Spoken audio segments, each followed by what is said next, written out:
आइ हम बना रहल छियै मूँग के दालि। तो देखियो हम छिलका लगल दालि अनबेलिया आ ई अहाँके दर्रल दालि छै तो खरीद के अनलिया ई दालि। अब एकरा हम भूज के बनबै छियै। तो मूँग दालि के भूज के बनेबै ने तो ज्यादा नीक लागत, बहुत टेस्टी लगै छै खाय में।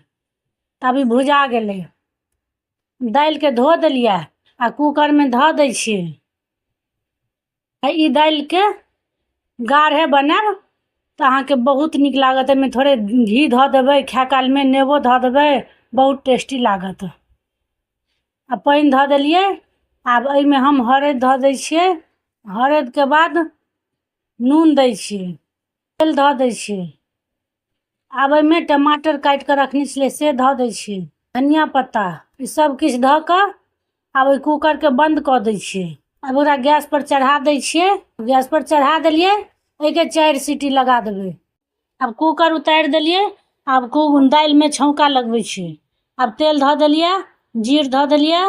अब ओहिमे तेजपात धऽ दै छियै, मिरचाई धऽ दै छियै, सबटा के जरा कऽ दालि के छौंक देबै। अब एकरा छौंक देलियै, एकरा मिला देलियै। देखियो कते नीक लगै छै दालि देखऽ में, बहुत नीक लगै छै।